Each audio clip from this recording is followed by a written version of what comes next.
Kau berkati Pak Sukirno akan mengajar kami Tuhan, dan Kau berkati kami di tempat ini Tuhan. Kami akan memulai pelajaran kami ini Tuhan, di dalam nama Tuhan Yesus kami berdoa dan mengucap syukur. Haleluya, amin. Nah, silakan Pak Sukirno, terima kasih kesetiaannya untuk mengajar adik-adik kita. Thank you Pak David. Pak Yonatan juga, terima kasih. Adik-adik sekalian, kita masih akan meneruskan apa yang kita bahas di minggu yang lalu tentang penyelesaian konflik. Ya, sesinya jadinya 3 nih. Semula saya rancang 2, tahu-tahu jadi 3. Ya, dan ini menurut saya bagian yang penting karena ketika melihat keadaan zaman, kita sadar nih semakin banyak tantangan dalam rumah tangga, banyak tantangan yang mengenai kehidupan keluarga, dan kemudian konflik bisa timbul. Selama pandemi ini, setahun ini, di berbagai negara jelas sekali data-data menunjukkan bahwa terjadi peningkatan kekerasan dalam rumah tangga, KDRT. Termasuk ada juga peningkatan dalam hal menyangkut tekanan mental, depresi, stres itu semakin meningkat, ditandai dengan hal simpel sekali, meningkatnya permintaan obat penenang. Jadi semua data dan fakta menunjukkan bahwa ini sekarang ini situasinya adalah semakin memberikan tekanan kepada rumah tangga dan individu-individu. Jadi kalau seseorang itu tidak hati-hati, maka ketika dia berinteraksi terjadi konflik.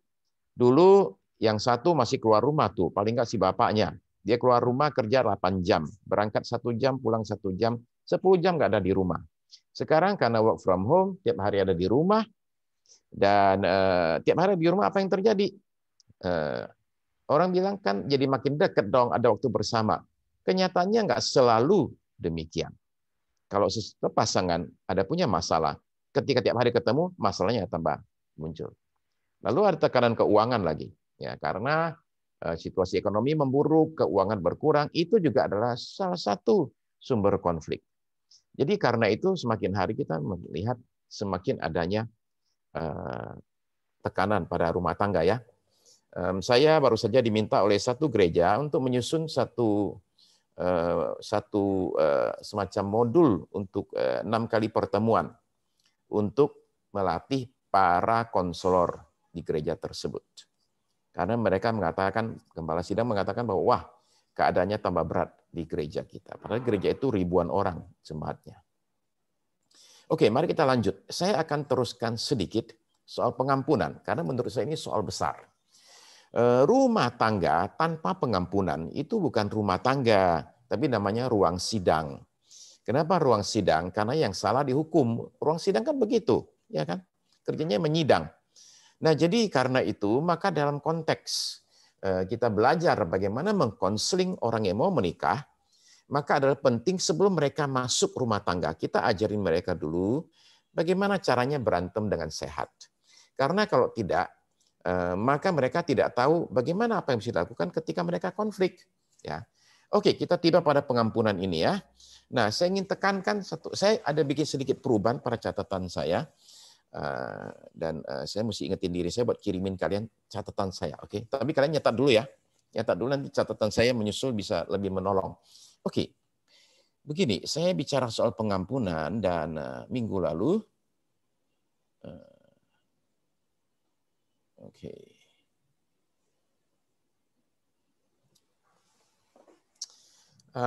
Kita tiba di sini minggu lalu ya. Saya ada bikin satu perubahan, yaitu poin yang terakhir. Ampunilah diri sendiri.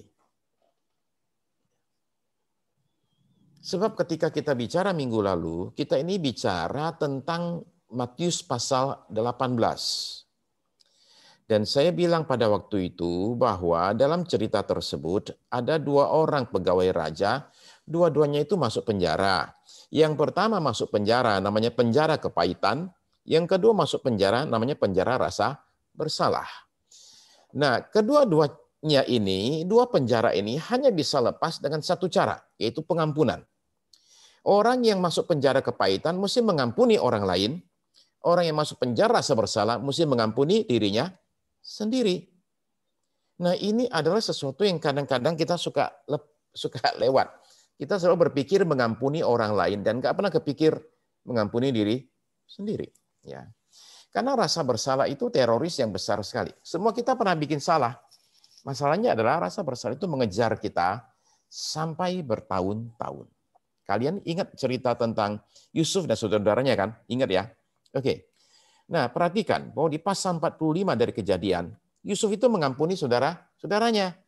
Kita pikir urusan selesai. Ternyata enggak tuh. Karena di pasal 50, ketika Yakub itu meninggal, maka saudara-saudaranya Yusuf datang lagi ke Yusuf. Untuk apa? Mereka minta maaf lagi. Dan minta diampuni. Ya. Sehingga Yusuf itu hancur hati. Dia bilang, aduh kenapa kalian gini ya. Yang kalian reka-rekakan untuk kejahatan, kan Tuhan mengubahkan menjadi kebaikan. Jangan takut ya. Kalian akan tetap dikasih makan, tetap saya pelihara. Ya. Jadi rupanya ada ketakutan nih, yang menurut saya muncul karena mereka itu bukan satu tidak yakin bahwa Yusuf sudah mengampuni mereka. Mereka pikir, kita kerjain dia parah banget, masa gitu aja diampuni selesai. Padahal bukti-bukti menunjukkan bahwa Yusuf itu sudah mengampuni. Pelihara mereka, kasih mereka tempat tinggal, dikasih makan. Jadi mereka sendiri itu berpikir, jangan-jangan dia belum. Tapi menurut saya, keraguan akan pengampunan itu muncul karena mereka sendiri barangkali belum mengampuni diri sendiri. Nah, saya bisa bicara hal ini karena saya adalah orang yang punya masalah dengan diri sendiri. Saya ini orang yang kalau bikin salah itu menghukum diri saya dengan parah sekali. Pada tahun 93 saya menikah baru 1 tahun. Kemudian 1,5 tahun saya menikah, saya dapat anak 1. Ya. Anak saya lahir pada bulan Juli tahun 93. Lalu dia meninggal setahun kemudian. Ya, pada bulan Oktober tahun 94. Itu anak saya satu-satunya, anak saya yang pertama. Apa yang terjadi ketika anak saya meninggal? Ini yang terjadi. Selama 7 tahun, 7 tahun itu saya nangis terus. Dan saya tidak tahu kenapa saya nangis. Kalau saya lihat fotonya, saya nangis. Kalau saya sebut namanya, cerita tentang dia, saya nangis. Kalau saya ke kuburannya, saya nangis. Dan saya nggak tahu kenapa. Saya nggak suka nangis. Ya. Apalagi kadang-kadang nggak tahan depan orang nangis. Jadi akhirnya saya pergi didoakan. Saya didoakan oleh pendeta-pendeta supaya saya bisa berhenti nangis. Dan sampai ke luar negeri segala, saya bilang, tolong doakan, kenapa saya kok nangis terus ya. Saya didoain, disuruh berserah, saya lakukan semua yang saya disuruh itu. Tetap aja nggak bisa.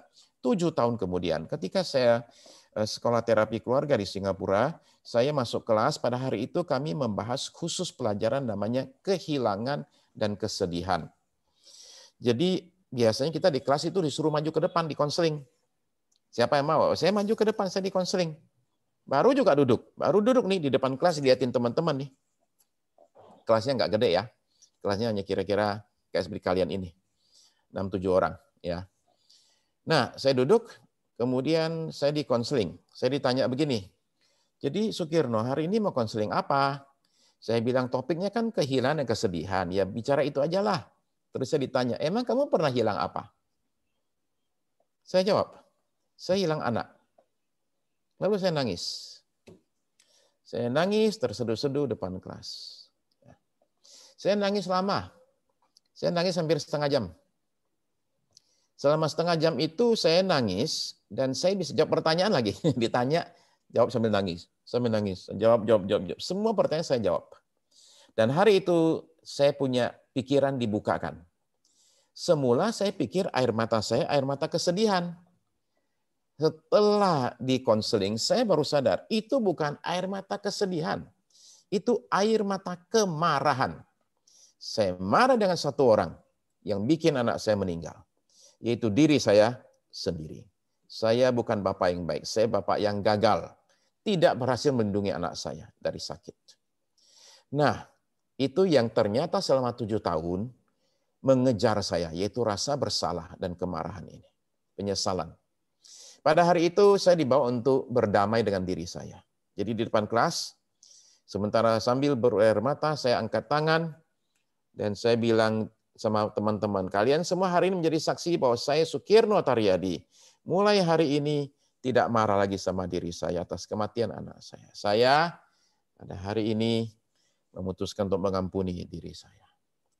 Aneh ya, semenjak hari itu mendadak air mata saya kering. Saya bisa ke kuburan anak saya bicara tentang dia, saya bisa lihat fotonya, dan tidak ada lagi air matanya. Kering sama sekali. Nah, ini yang orang bilang sudah sembuh. Saya sudah sembuh. Ya. Jadi saya masih bisa ingat nggak anak saya? Masih bisa. Kayak sekarang bicara anak saya, bisa. Tapi tidak lagi kayak dulu. Kalau dulu pasti nangis-nangis tuh. Ya. Saya belajar untuk yang namanya mengampuni diri sendiri. Beberapa orang itu baik sama orang lain, tapi kejam sama diri sendiri. Bisa ngampuni orang, tapi nggak bisa ngampuni diri sendiri. Ya. Jadi belajar mengampuni diri sendiri. Oke, next. Saya lanjutkan lagi ya. Slide yang berikut. Pengampunan bukanlah mendukung perbuatan yang salah. Itu saya sudah bicarakan minggu lalu ya. Jadi salah tetap salah, tapi saya mengampuni. Yang berikut adalah pengampunan bukanlah sesuatu yang terjadi satu kali saja. One time event. Bukan. Kita perlu mengampuni berkali-kali. Seperti kata Tuhan Yesus, 70 kali 7 kali. Ya, jadi pengampunannya itu tidak cukup satu kali. Kalau kalian sakit ya, kemudian kalian minum obat. Saya mau tanya, kalian pernah nggak ya pergi ke dokter dan dikasih obat cuma 1 butir? Ada nggak? Nggak ada, Pak. Nggak ada. Dikasih obat itu minum 5 hari, dikasih minum 10 butir, dikasih minum itu 20 butir. Tidak pernah dokter ada yang bilang, ini 1 butir doang selesai. Nggak ada. Demikian juga pengampunan. Pengampunan adalah obat. Nah, mana ada obat yang diminum cuma 1 butir? 1 kali. Makanya kenapa tadi dikatakan lagi, Tuhan Yesus mengatakan, ampuninya berapa kali? 70 kali 7 kali. Berapa tuh 70 kali 7 kali? 450 kali. 490 kali. Nah, itu 490 kali. Ya, artinya mengampuni, kita harus mengampuni sampai 490 kali. Berarti kalau dia kerjain kita, jahatin kita 491 kali, gimana tuh? Ampuni 491 kali. Kan udah lewat angkanya, kan dibilang 70 kali 7 kali. Begini ya. Kalau seseorang bilang gini, saya ampuni kamu 70 kali 7 kali. Apa masalahnya? Masalahnya begini, dia mesti punya catatan. Benar nggak? Oh iya dong, kalau nggak gimana bisa tahu ini sudah 400 kali. Itu mesti nyatet, dinomerin, dicatetin bukunya. Tebal banget. Kenapa? Isinya sakit hati. Ya. Apakah Tuhan Yesus anjurkan kita untuk hitung dulu satu kali. Awas kamu, nggak apa-apa deh, saya ampuni. Kenapa 1 kali? Besok dia ulang lagi. 2, demikian kita nyatet terus ya.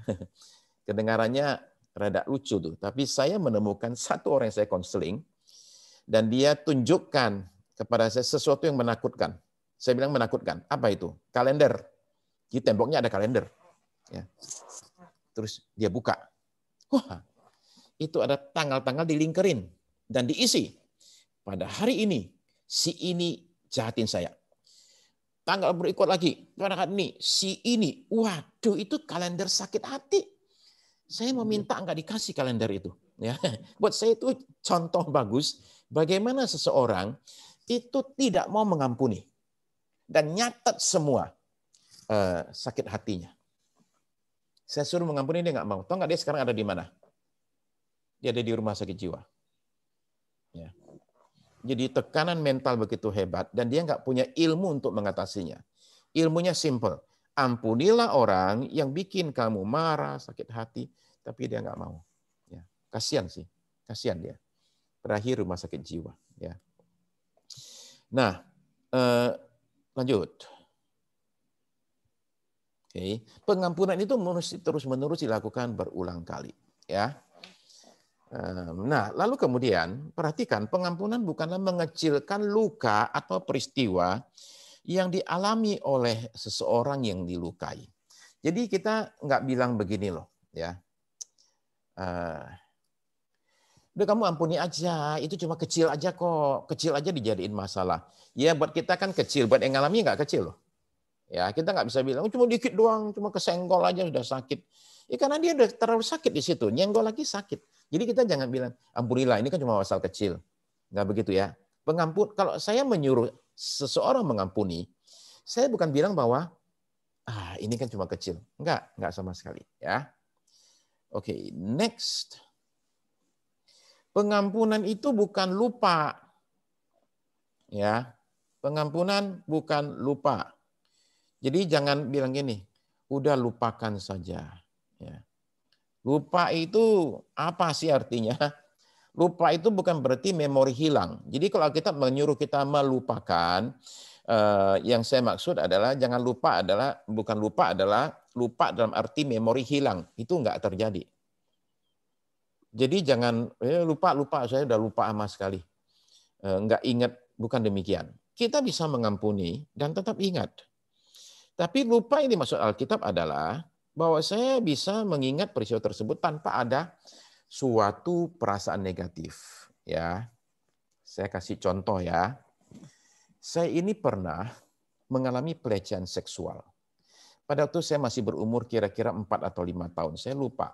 Ya, yang jelas saya dibawa ke dokter. Ya. Nah, si yang melakukan itu, yang melakukan pelecehan tersebut, itu tetangga saya. Ya. Jadi saya ketemu sama dia, masih ketemu sama dia dan sebagainya. Ya. Itu satu kali dia lakukan ya. Nggak tahu kenapa orang itu jahat seperti itu. Tapi ketika saya datang kepada Tuhan Yesus, saya mengampuni orang tersebut. Ya, apa yang dia perbuat. Nah dulu sebelum saya mengampuni, kalau ketemu dia itu duk itu ya takut. Begitu saya mengampuni, saya nggak takut lagi. Ya. Nah kenapa? Karena dari satu sisi itu peristiwa tersebut sudah lagi tidak mengejar saya. Ya. Saya sudah mengampuni dia. Ya. Mengampuni dia bukan berarti mendukung perbuatan yang salah tetap salah. Tapi saya sendiri sudah lupa. Ya, dalam arti lupa itu bukan berarti lupa memori hilang. Saya masih ingat, tapi itu nggak lagi mengganggu saya. Ya.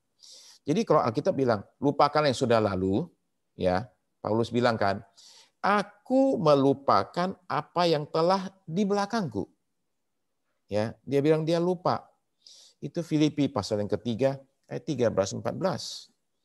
Tapi Filipi pasal 3 ayat 1 sampai ayat yang ke-10, isinya itu apa? Dia bicara masa lalunya yang dia bilang sudah lupa itu. Ya, lupa artinya tidak mengganggu saya lagi. Memori bukan berarti memori hilang, ya. Jadi bukan lupa dalam arti memori hilang ya.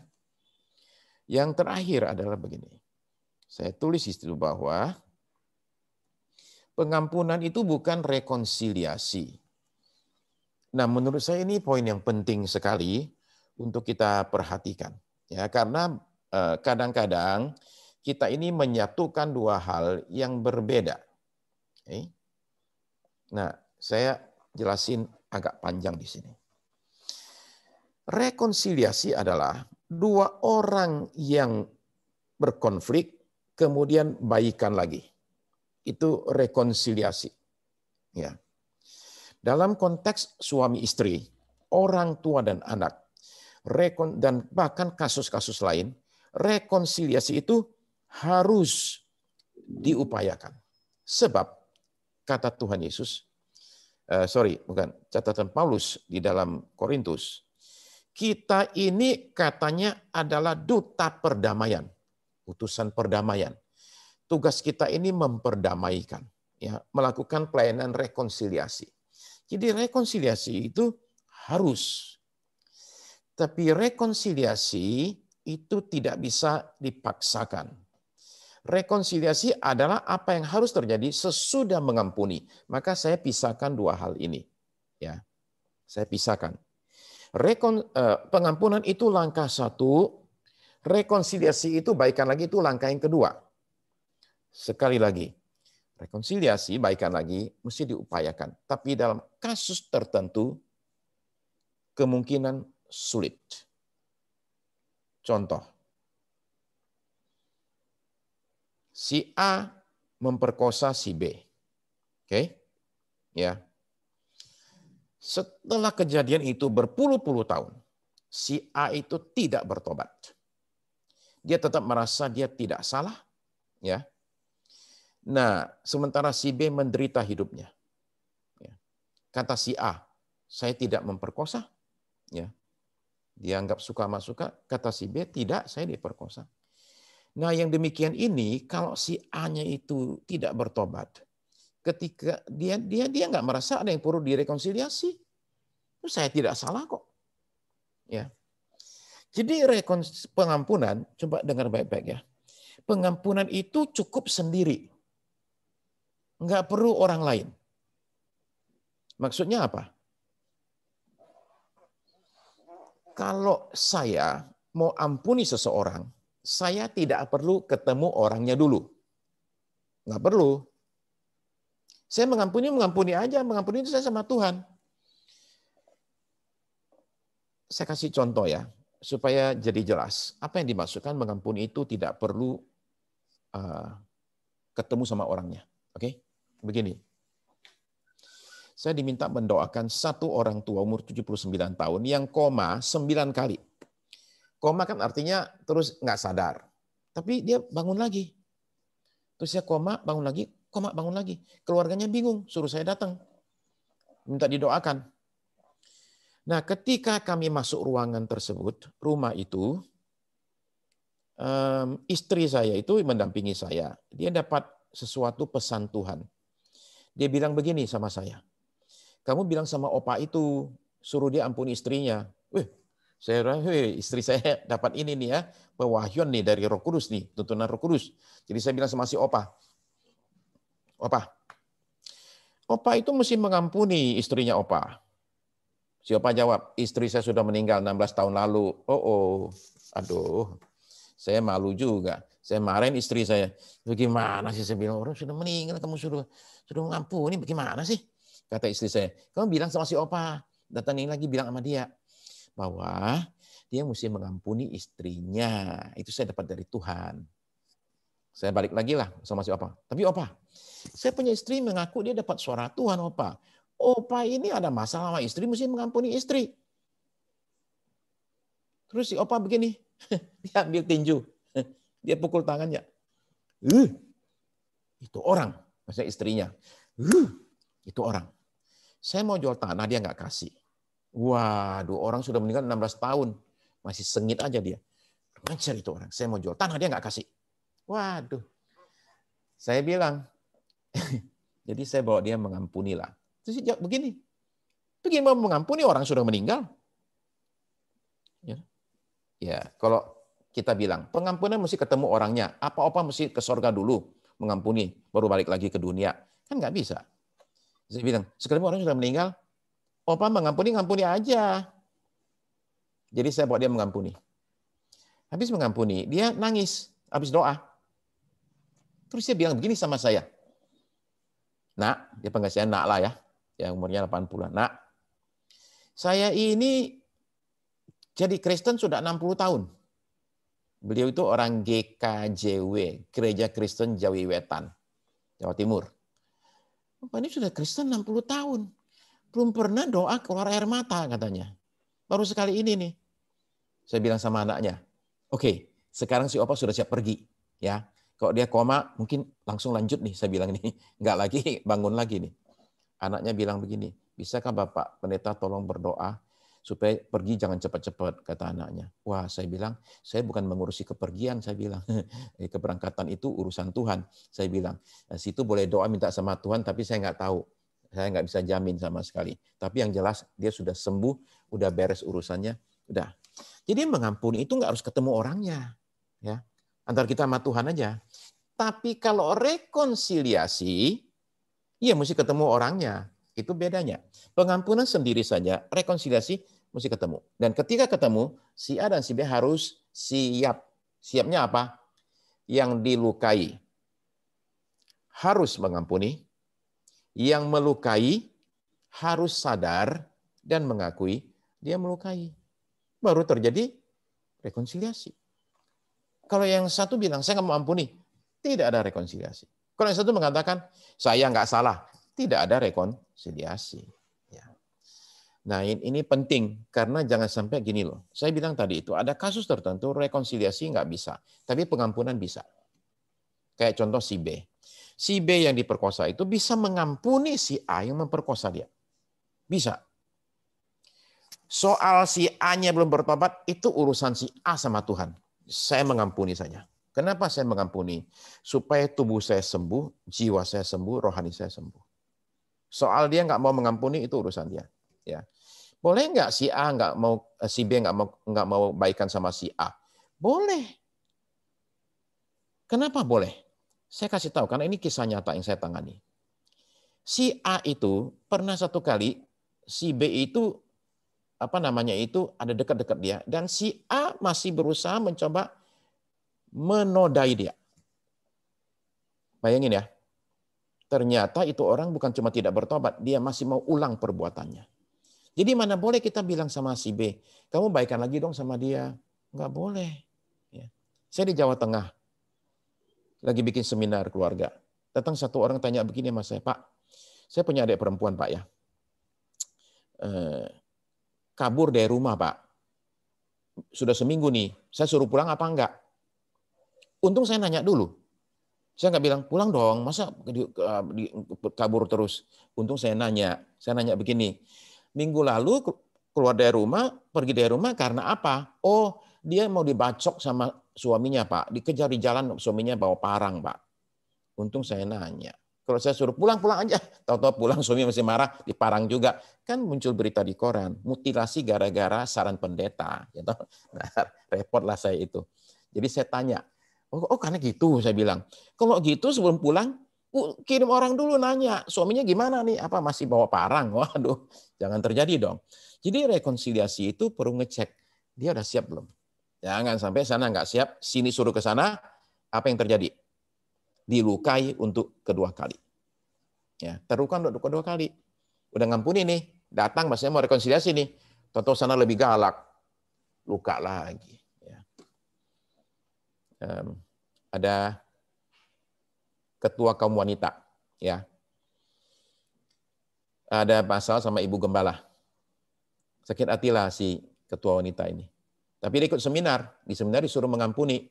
Bukan hanya mengampuni, datangi orangnya yang bikin kamu sakit hati dan bilang sama dia, kamu sudah mengampuni dia. Wah, dia cari ibu gembala lah, ya. Bu Gem, dia bilang, kemarin kita berantem itu. Ibu Gem mesti tahu ya, saya ini sudah mengampuni Ibu Gem. Ibu Gem marah sekali. Ibu Gem marah dan kemudian marahin dia dan bilang gini, kamu mengampuni saya, oh kamu yang salah kok kamu mengampuni saya. Yang benar ya kamu tuh kan gitu. Aduh, Ibu ketua kaum wanita sakit hati lagi 2 kali dia. Ya. Nah, jadi rekonsiliasi mesti jangan buru-buru ya, diatur. Oke, next. Saya mau bicara soal cara minta maaf. Oke, ini dulu ya. Pengampunan. Ampuni walaupun dia tidak pantas diampuni. Ampuni walaupun dia tidak minta maaf. Ampuni walaupun dia tidak sadar perbuatannya. Ampuni walaupun dia bisa saja mengulang perbuatannya. Ya, kenapa kita mesti ampuni orang demikian? Sederhana sekali, karena pengampunan itu kesembuhan. Siapa yang mengampuni dia sembuh. Ya, maka kita melakukan ini karena kita ingin kesembuhan. Ya. Next. Oke, kuasa penyerahan hak. Ya. Coba dengerin ya. Kan minggu lalu saya bicara tentang 3 kuasa. Kuasa kata-kata, kuasa pengampunan, kuasa penyerahan hak. Oke. Kuasa penyerahan hak adalah begini. Saya punya hak dalam hidup ini. Saya punya hak untuk marah, saya punya hak untuk menang, saya punya hak untuk ini, untuk itu. Semua kita punya hak. Ketika dalam konflik, belajar untuk menyerahkan hak. Kenapa? Karena barang siapa mempertahankan akan kehilangan. Barang siapa rela mengalah, justru akan menerima. Ya, jadi saya punya hak nih, ya. Tapi dalam keadaan situasi konflik, untuk penyelesaiannya saya menyerahkan hak saya lah. Ya, saya tidak menuntut hak saya, itu yang dimaksud. Ya. Tapi penyerahan hak bukan penyerahan tanggung jawab. Jangan bilang gini, ya udah saya berserah ya, saya serahin ke kamu. Jadi sekarang saya nggak tanggung jawab, nggak bisa begitu. Ya, oke. Jadi kita belajar untuk mengalah, tidak harus selalu menang. Ya, saat kita serahkan kepada Tuhan. Next, langkah 6. Kalau salah, akuilah, minta maaf. Kalau benar, jangan bikin ibadah syukur, ya, untuk mengatakan bahwa hore saya menang gitu, tutup mulut ya, jangan wow, makanya kamu jadi orang gitu, ya, nggak boleh. Kalau salah, kita ngaku, saya salah. Kalau benar, tutup mulut. Ya.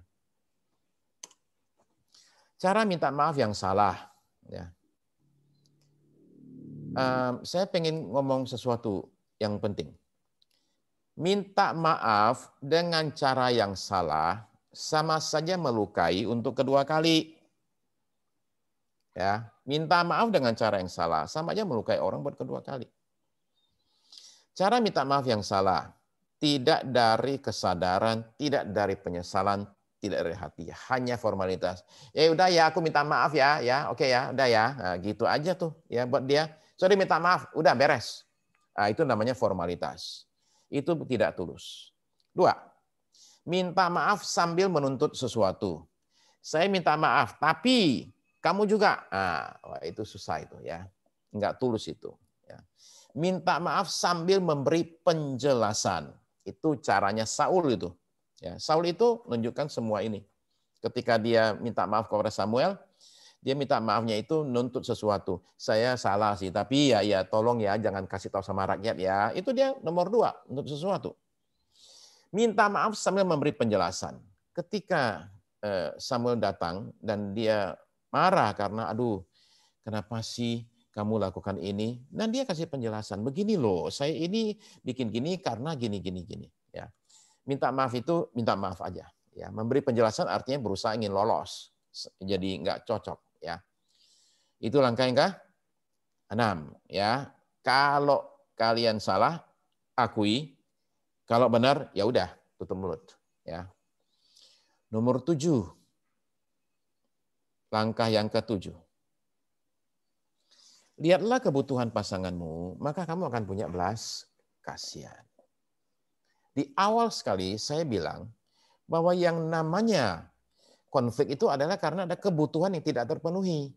Jadi kita mesti ketika kita ada suatu konflik, itu mesti melihat pasangan saya butuh apa sih, maka kita akan punya belas kasihan. Ya. Saya kasih contoh ya. Kadang-kadang ini kita marah sama orang yang pakai narkoba. Ya, gitu. Waduh, kenapa sih ini orang nggak punya otak pakai narkoba?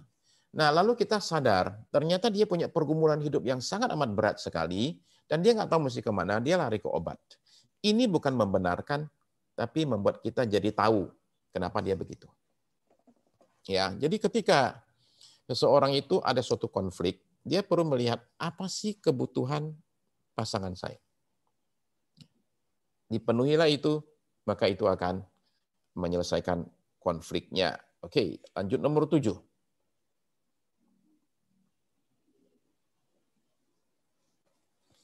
Cari akar masalah dan selesaikan. Ya. Nah, ini agak lama nih. Ya. Ini perlu waktu nih. Masalah itu ada 4 tingkat. 1, masalah di permukaan. 2, akar di permukaan. 3, masalah di akar. 4, akar masalah. Nah, ini mesti dijelasin, kasih contoh, kalau enggak bingung nih. Oke. Nah, saya kasih contoh begini. Oke. Ada orang mau kawin. 2 bulan sebelum kawin, yang wanita datang ke saya dan bilang gini, Om, aku ini enggak jadi kawin. Ya, mau batal saja. Saya tanya, kenapa mau batal? Dia bilang, karena kita berantem terus. Oke ya, nah sekarang perhatikan ya. Oke. Ini ada masalah yang disampaikan, yaitu berantem. Ya, itu masalah yang di permukaan nih. Karena kita berantem terus nih. Yaitu masalah di permukaan. Saya pengen nggak batal kawin. Kenapa? Karena kita berantem terus. Ya, itu masalah di permukaan. Kita berantem terus. Ya. Tapi saya pengen tahu. Nah, cuma berantem. Saya mau tahu akar berantemnya apa. Jadi saya tanya, berantem karena apa? Dikasih tahulah. Karena gaji dia kecil. Hah? Oke, karena gaji dia kecil jadi berantem. Itu gaji kecil itu namanya yang dua, akar di permukaan. Ya, kita pikir itu akar masalahnya tuh. Karena gajinya kecil. Nah, jadi saya tanya, saya nyelam lebih dalam lagi. Saya bilang begini, berarti kesimpulannya, kalau gaji dia naik 2 kali lipat, berarti kalian nggak berantem dong. Kan begitu kan? Itu akar masalahnya. Diberesin aja dengan gajinya gede, nggak berantem. Enggak begitu, Pak. Tetap bakal berantem. Loh, nah sekarang ketahuan ya. Ternyata yang kita kira akar, ternyata bukan akar sebenarnya. Ada yang lebih dalam lagi. Saya tanya, tuh tadi situ bilang sering berantem. Berantemnya itu karena gajinya kecil. Kalau gajinya udah gede pun tetap aja berantem. Tetap aja berantem, Pak. Oke. Nah, rupanya ada masalah lain nih yang lebih dalam. Lalu saya tanya sama dia.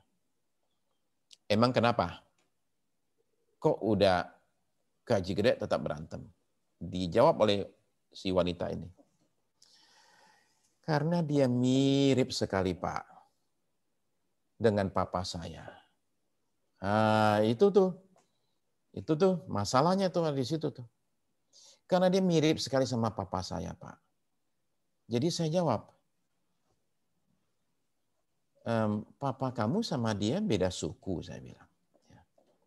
Tampangnya juga beda sekali, nggak mirip sama sekali. Kenapa kamu bilang bahwa papa kamu itu dia mirip papa kamu?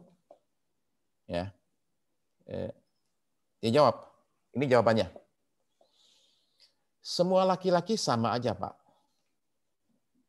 Semua laki-laki sama. Apa itu? Semua laki-laki sama, Pak. Kalau ada kesempatan pasti selingkuh, Pak. Itu dia. Itu masalah di akar. Dia yakin sekali bahwa semua laki-laki kalau ada kesempatan pasti selingkuh. Itu masalah di akar tuh. Lalu saya gali lagi ke bawah dan menemukan yaitu rupanya ada sesuatu yang terjadi di akar daripada semua itu. Papanya itu meninggalkan mamanya dan kemudian ganti nama, ganti agama, menikah lagi, dan kemudian papanya tinggalin mereka dengan beberapa anak gitu aja. Papanya datang, sempat pulang, hanya untuk menghamili mamanya. Mamanya hamil, papanya kabur lagi. Demikian itu kejadian itu membekas sekali. Jadi akhirnya ketika kita mengecek kepada akar daripada masalah, yang saya konseling bagian mananya? Saya tidak konseling dia berantem sama calon suaminya. Yang saya konseling adalah hubungan dia dengan papanya. Nah, itu yang dibereskan. Dan pemberesan itu ternyata berlangsung lama sekali. Bertahun-tahun sampai saya tinggalkan gereja tersebut. Terjadi pemulihan.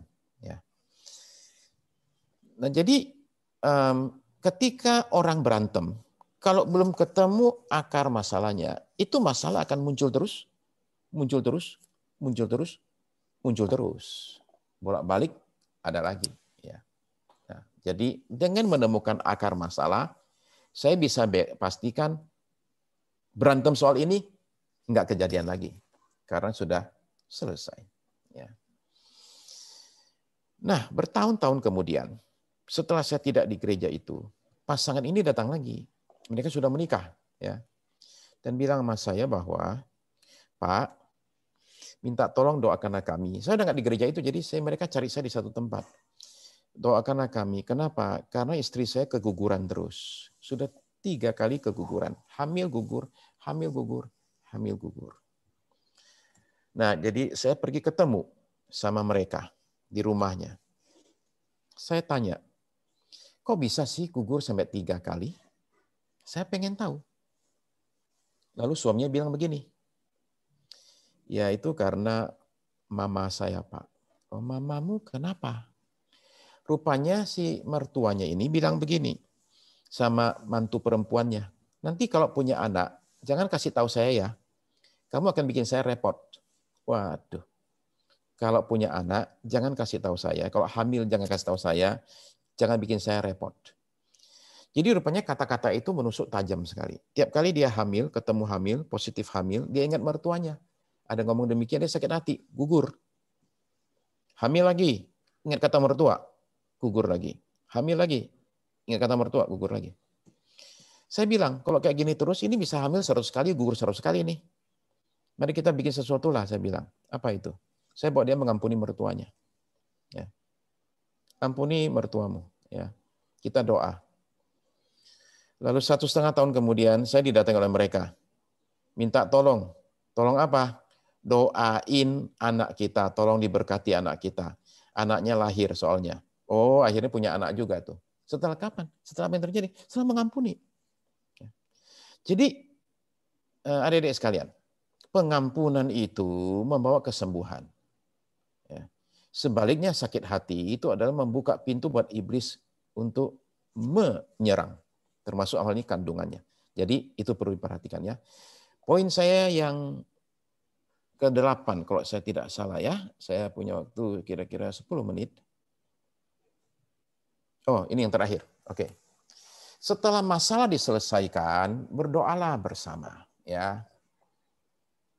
Nah, saya ngomong gini gampang apa enggak? Orang habis berantem suruh berdoa. Jawabannya enggak gampang. Ya enggak? Kita udah berantem, habis itu mari kita berdoa. Kan rasanya gimana gitu loh, ya. Jadi istri saya kan dengar saya ngajar gitu. Dia bilang begini, idenya bagus juga tuh kayak gitu. Gimana kalau kita juga praktekkan ya? Ya, kita kalau habis berantem kita berdoa. Siap. Oke. Kita berantem. Terus kemudian oke, mau tidur. Kata istri saya, belum berdoa. Janjinya mau berdoa. Aduh. Ya udah, doa.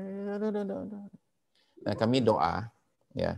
Saya di ujung ranjang yang satu, dia di ujung ranjang yang satunya. Jaraknya jauh sekali. Masalahnya kita berdua kalau doa itu mesti pegang tangan.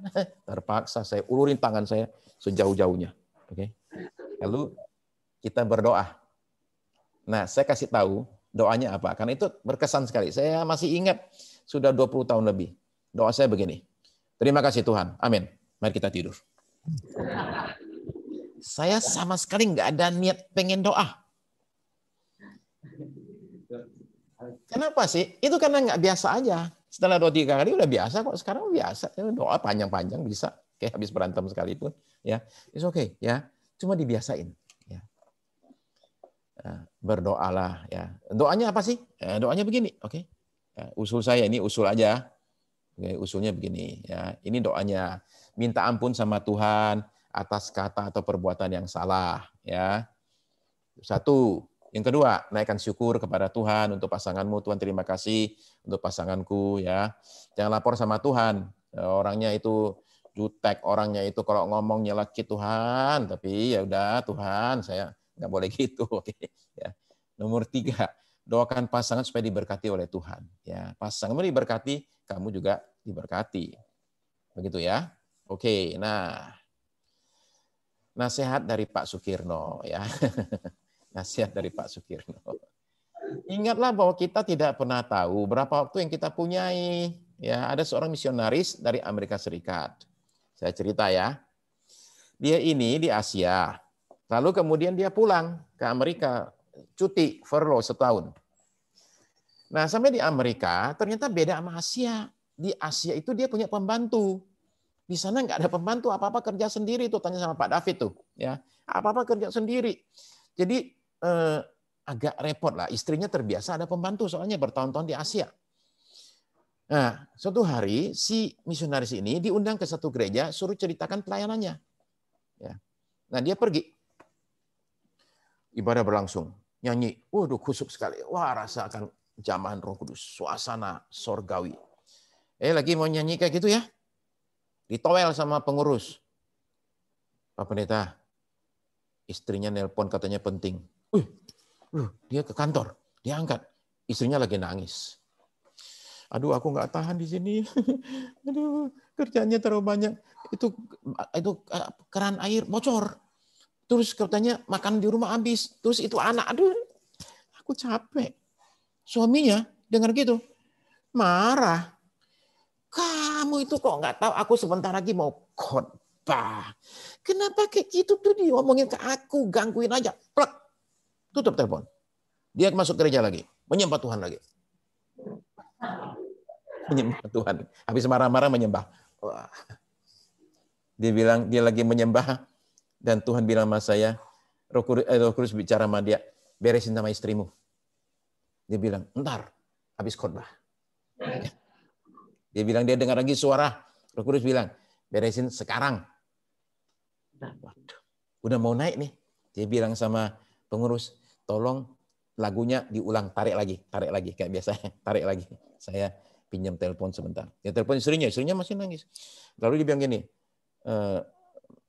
sayang, aku betul-betul minta maaf sekali. Tadi aku itu terlalu kasar ngomong, nggak benar sama sekali. Nggak boleh sama sekali. Aku betul-betul minta maaf. Maafin ya. Istrinya bilang gitu, nggak apa-apa, iya aku maafin. Oh nggak apa-apa. Memang aku juga tadi juga lagi, aduh kusut banget. Terus kata suaminya, ya udah itu keran bocor, itu di kulkas itu ada satu nomor, itu tukang ledang. Kamu teleponin aja plumber itu ya, suruh dia datang, nanti ada biaya kita bayar.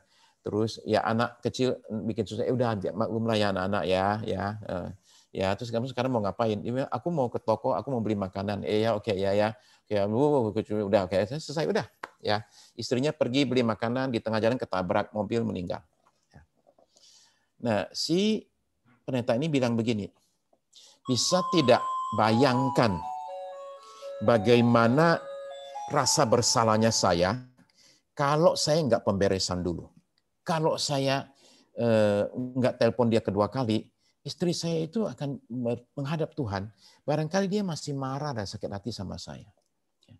Ketika saya baca cerita itu, saya ingat ada satu orang pengurus gereja di satu gereja di Jawa Timur yang suka sekali main golf. Ya, sampai istrinya bilang gini, kamu kawin tuh sama lapangan golf melulu, tiap pagi pasti golf melulu.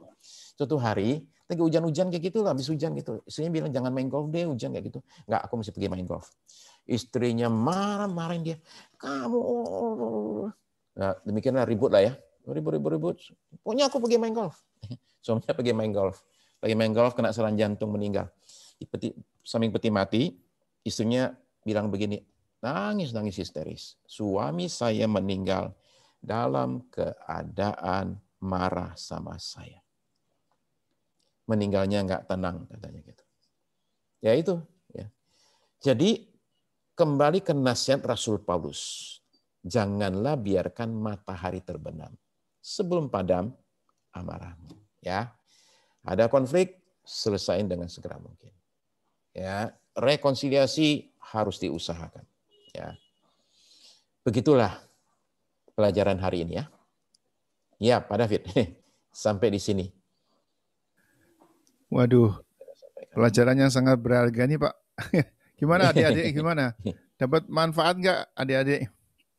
Dapat Pak. Gitu, ya, ini perlu diresapi, perlu di digest, supaya itu lebih dalam itu. Karena itu pengalaman bertahun-tahun dari Pak Sukirno gitu, yang dibagikan dalam waktu 1 jam ini. Itu pengalaman berpuluh tahun itu. Jadi luar biasa sih. Yuk kita berdoa ya. Kita akhiri pertemuan pagi hari ini. Silakan. Mari kita bersatu dalam doa. Tuhan Yesus, terima kasih Tuhan untuk penyertaan-Mu sepanjang pelajarannya Tuhan. Terima kasih ya Tuhan, Kau memberkati Pak Sukirno yang telah menyampaikan setiap pelajaran kepada kami ya Tuhan. Biarlah Tuhan setiap pelajaran ini Tuhan bisa tertanam di dalam setiap hati dan pikiran kami ya Tuhan. Tuhan, Kau juga memberkati Pak Sukirno Tuhan, berkati setiap pelayanannya Tuhan, Kau berkati setiap pekerjaan dan Kau berkati keluarganya juga ya Tuhan. Tuhan, kami mengakhiri setiap pelajaran kami hari ini hanya di dalam nama Tuhan Yesus. Haleluya. Amin. Amin.